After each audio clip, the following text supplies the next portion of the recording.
Thank you very much, Your Excellency. I was almost going to exit to go to the barbecue conference, but I will stay here for the Barbershop conference. Thank you very much indeed. Now, Twitter is not always the place where you go for news and information that is accurate, but I see here, happening now, Deputy #UNSG about to make remarks at Barbershop Conf Live. Okay, that is absolutely accurate. I'm looking forward to it. Twitter says it's happening, and it will be. Jan Eliason, you have the floor. Thank you very much, distinguished moderator.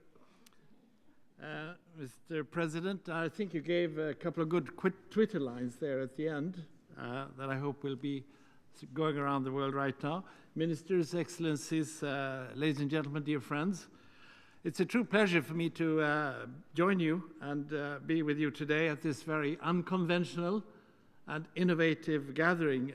This must be the biggest barbershop conversation ever. We are in for a close shave. And today is one of the first times I have not felt uncomfortable at an all-male podium. Thank you very much for this. And I would first like to commend the inspirational leadership of Iceland and Suriname on this.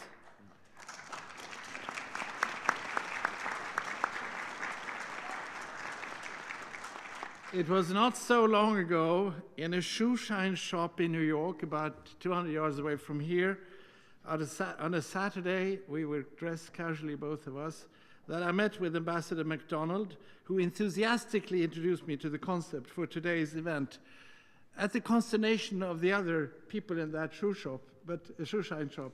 But he and my Nordic friend, my dear Nordic friend, Ambassador Gunnarsdottir, are the audacious driving forces, as you understand, evidently with the support of their governments, behind this groundbreaking forum. And I thank both of you and, of course, Iceland and Suriname for this. And you already got the applause that I would have suggested at this moment. But how about one more?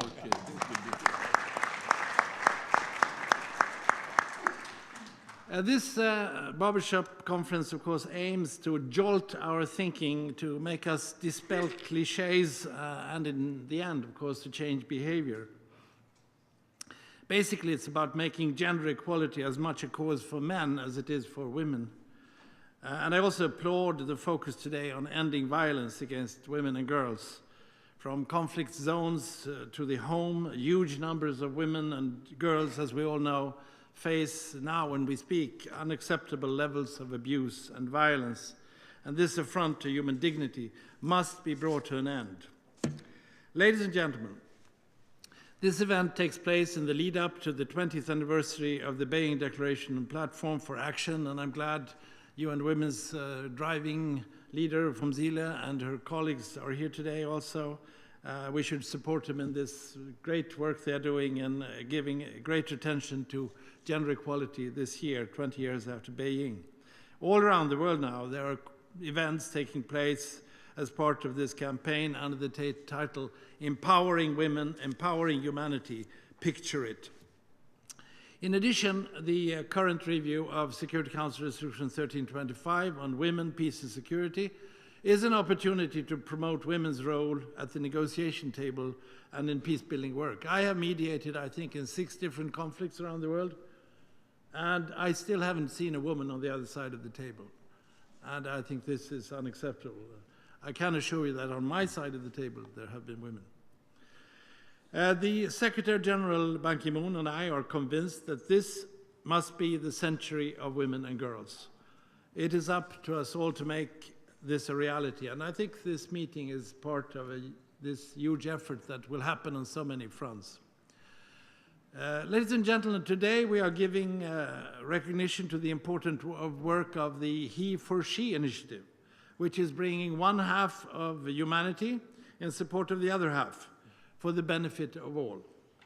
Gender equality and women's empowerment, as we all know, are key also to sustainable development for all, with which the member states are now working diligently and hopefully coming out with a visionary yet practical set of goals by the end of September. We also have ample evidence of how we all gain and how we all grow socially, economically, politically, and even in a deeper sense, psychologically, from women's empowerment and gender equality in our everyday lives.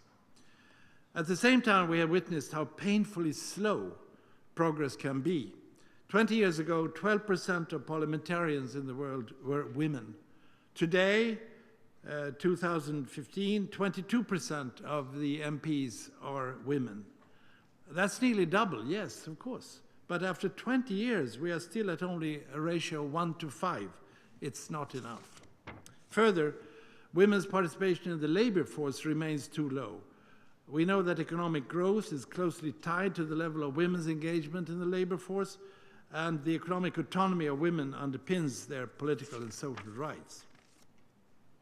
When it comes to political representation and economic empowerment, there are still gaps also in constitutional and legislative provisions, even though nearly every country has ratified the Convention on the Elimination of All Forms of Discrimination against Women. But until we have a better balance among lawmakers, it is difficult to achieve balanced laws and results, it seems. Now, reaching that balance is going to mean that we, and I mean we men, have to play a stronger role in bringing about the necessary transformational change. We must ensure representation of women on boards and panels, both in the public and the private sector. We must put an end to tolerance of sexist behavior or discriminatory practices against women. We must stand up against violence against women. In closing, I want to recall a defining moment for me personally on today's theme. I was in the 70s and 80s working with Prime Minister Olof Palme of Sweden, and he was once reviewing a draft speech with the title Emancipation of Women. And he looked at the draft and he looked around to us. You haven't understood what this is all about.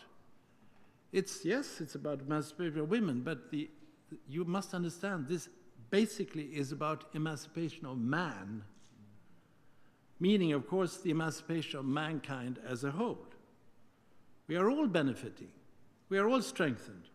We are all empowered by gender equality.